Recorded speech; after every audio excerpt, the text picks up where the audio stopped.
Hello. Hello. क्या class में बम है? क्या बम है? रे क्लास में बम है, सब लोग भागो। तो सर आप स्कूल कब गए? यही तो समस्या, स्कूल ही नहीं गया मैं। स्कूल जाता था सिर्फ 6-8 महीने के लिए कहीं, ऐसे ही रैंडम। तो मैं बचपन से लेकर के 8वीं तक बिल्कुल पढ़ा ही नहीं। एक मास्टर भी रखे मेरे नाना जी घर आके पढ़ाने के लिए। वो मास्टर बहुत परेशान, उसका हर रोज साइकिल पंचर हो जाता था। बहुत बहुत परेशान किया मैं, वो भी छोड़ के भाग गया। तो तुम जब मुझे परेशान करते हो ना, तो मैं तुमको डांट देता हूँ ना, लेकिन बाद में मुझे लगता है कि यार यार ये तो बहुत ही भोले बच्चे हैं, ये काम तो मेरा उठवाना था, है ना। लोगों को सीधा यहाँ से 6 इंच छोटा कर देता हूँ मैं, और कहाँ बोरी में भर के गायब करता हूँ ना, पता नहीं चलता है। ठीक है। जब मैं 12वीं में था ना, तो हफ्ते में कम से कम 3-4 लोगों को तो कूटता ही था। साइड हट मास्टर, साइड तो मैं हट जाऊंगा, लेकिन इतनी बदतमीजी से तो बोलना ठीक नहीं है। देख, बड़ी शराफत से मैं पढ़ाने की कोशिश कर रहा हूँ, तो मेरी शराफत का गलत फायदा मत उठा। समझ रहा है भाई? ऐसा है कि जिस उम्र में तू जी रहा है ना, उस उम्र में मैं वो सारे काम कर चुका हूं जो तुम्हारा सपना था, सपना है। ठीक है। मैं अपने पूरे लाइफ के सबसे शराफत वाले मोड में जिंदा हूं अभी। ठीक है। पढ़ाना लिखाना तो मैंने ऐसे ही पार्ट टाइम में शुरू कर दिया था, असली काम तो मेरा उठवाना था, है ना। लोगों को सीधा यहां से 6 इंच छोटा कर देता हूं मैं, और कहां बोरी में भर के गायब करता हूं ना, पता नहीं चलता है। ठीक है। जब मैं 12वीं में था ना, तो हफ्ते में कम से कम 3-4 लोगों को तो कूटता ही था, जो डोज पूरा नहीं होता था। समझ गया? अपने जीवन के सबसे शराफत वाले फेज में चल रहा हूं मैं, तो पढ़ ले अच्छे से।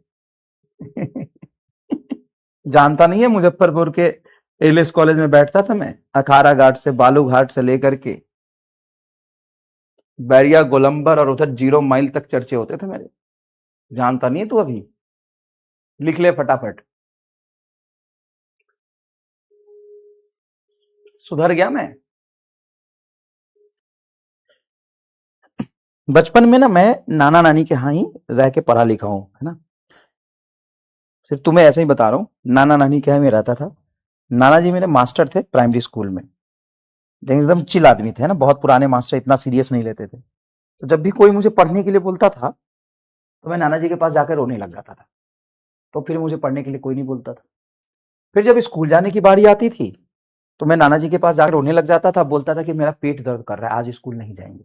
बोला दवाई खा के सूत जो। तो मैं दवाई खा के सूत जाता था। फिर कल स्कूल जाने की बारी आती थी, मैं कहता था आज मेरा माथा दर्द कर रहा है। नाना जी कहते थे दवाई खा के सूत जो। तो मैं दवाई खा के सूत जाता था।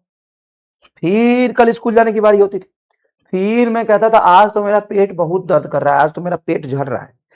कहते थे कोई बात नहीं, दवाई खा के सूत जो। तो मैं दवाई खा के सूत जाता था। और भाई फिर कल होके कहते थे कि आज स्कूल जाए नहीं, आज तो पेट दर्द कर रहा है। तो कहते थे दवाई खा के सूत जो। मैं दवाई खा के 2 घंटा सूत जाता था।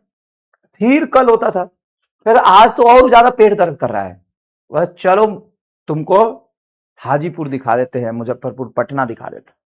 तो बढ़िया ट्रेन में घूमने का मौका मिल जाता था, जाते थे। और ट्रेन में पहुंचते ही कि पहले तो बादाम खाओ। तो हमारे यहाँ बेचारे हम गरीब लोग बादाम, मतलब वो वाला बादाम नहीं, मूंगफली वाला बादाम। तो मूंगफली वाला बादाम खाते खाते जाते थे मुजफ्फरपुर में, डॉक्टर के यहाँ नंबर लगता था। स्टेशन से उतर के जूरन छपरा में एक जगह है, वहां जाके डॉक्टर के यहाँ नंबर लगता था। वहां पे डॉक्टर देखता था, डॉक्टर कहता है इसको बहुत गंभीर बीमारी है, पता नहीं चल रहा है, इसको एक्सरे कराना पड़ेगा, और पता नहीं अल्ट्रासाउंड कराता था। बोलता था ऐसे तो कुछ नहीं दिख रहा है, लेकिन कुछ दवाई देते हैं, इसको खिलाइए। फिर मैं दवाई खाता था, और मजाक नहीं कर रहा हूँ, बचपन में इतने दवाई खाए ना मैंने बिना बीमारी का, इतने दवाई खाए ना, इतने दवाई खाए ना मत पूछो, खूब दवाई खाए।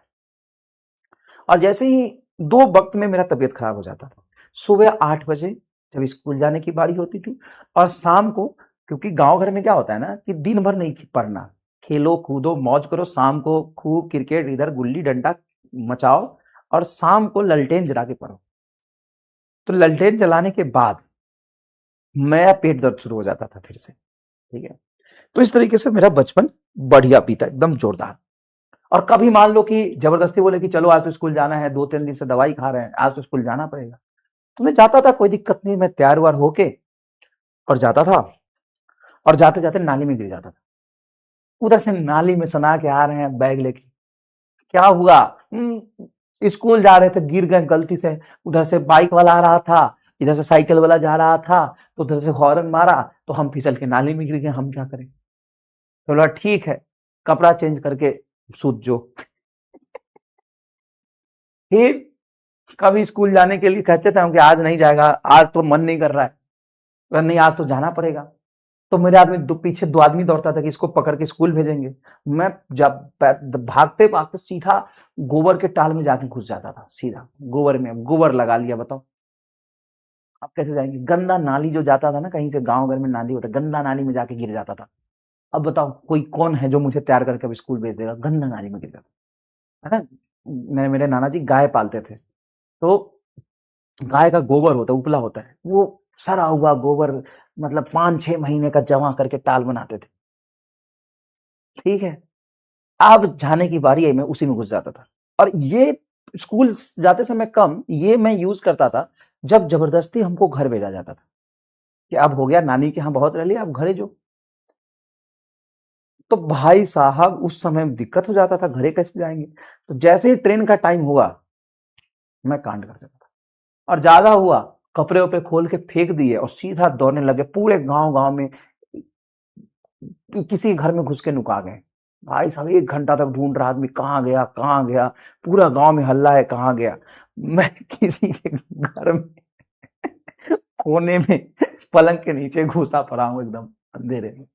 पूरे गांव में हल्ला है कि भुला गया, क्योंकि मुझे घर भेज देते पकड़ के। पूरे गांव में 2 घंटे तक ढूंढ रहे कहाँ गया, मैं किसी दूसरे के घर में पलंग के नीचे घुस जाता था, चौकी के नीचे। चलो लिखो। अब तुम कहोगे ये कहानी क्यों बता रहे हो? तो ये कहानी इसलिए बता रहा हूं कि आज शायद शायद नहीं, कंफर्म मेरे नाना जी मिलने आ रहे हैं पहली बार। और पहली बार भी वो फ्लाइट पे चढ़े हैं, है ना। तबीयत उनकी ठीक नहीं रहती, तो बहुत बीमार रहते हैं, पैरों में बहुत प्रॉब्लम है, लेकिन पहली बार आ रहे हैं वो मिलने। और पहली बार फ्लाइट से आ रहे हैं, मतलब मैं मिलने जाता था हमेशा, लेकिन वो आ रहे हैं मिलने, आ जाएंगे शाम को। इसलिए ऐसे याद आ गया पुरानी बातें पढ़ाते पढ़ाते, इसलिए बताया थोड़ा। चलिए, क्या आपने लिख लिया ये बात? तो सर आप स्कूल कब गए? यही तो समस्या, स्कूल ही नहीं गया मैं। स्कूल जाता था सिर्फ 6-8 महीने के लिए कहीं, ऐसे ही रैंडम। तो मैं बचपन से लेकर के 8वीं तक बिल्कुल पढ़ा ही नहीं। एक मास्टर भी रखे मेरे नाना जी घरे आके पढ़ाने के लिए, वो मास्टर बहुत परेशान, उसका हर रोज साइकिल पंचर हो जाता था, बहुत बहुत परेशान किया मैं, वो भी छोड़ के भाग गया। तो तुम जब मुझे परेशान करते हो ना, तो मैं तुमको डांट देता हूँ ना, लेकिन बाद में मुझे लगता है कि यार यार ये तो बहुत ही भोले बच्चे हैं, ये कितने शरीफ है बेचारे, ये तो कुछ नहीं करते हैं, मास्टर को इज्जत और देते हैं। तो मुझे बड़ा भी आ रहा है। ओह शिट, बायो वाली हरकत कर दी। -10 नीचे, -4 ऊपर, तो ऊपर जाएगा तो +6 होगा ना, सॉरी। तो तुम जब परेशान करते हो ना, मुझे स्पैम करते हो, तो मैं तुमको डांट देता हूँ, लेकिन बाद में मैं अफसोस करता हूँ। मुझे लगता है यार तुम तो बहुत भोले बच्चे हो, तुम तो कुछ नहीं करते मास्टर के साथ। जितना मास्टर के साथ मैंने अन्याय किया ना अपने जीवन में, उतना तो तुम कुछ नहीं करते हो भाई, कुछ नहीं करते हो। मास्टर आता था पढ़ाने, कुर्सी के नीचे सुआ लगा देता था। सुई नहीं, सुआ, सुआ समझते हो, जिसे बोरी सिलते हैं, सुआ लगा देता। सुई तो छोड़ो, तुम तो वहां तक सोच भी नहीं सकते। बड़ा बड़ा वो जूट का जिससे बोरा सिलते हैं ना, सुआ बोलते हैं उसको, सुई नहीं, वो लगा देता। इतने पंचर मारता था ना साइकिल में, इतने पंचर मारता था ना, साला पंचर वाला परेशान हो जाता था कि कहां कहां सुई को पाए। तो मुझे बड़ा बुरा लगता है तुम्हारे लिए, तुम कितने भोले बच्चे हो। चलो इधर देखो।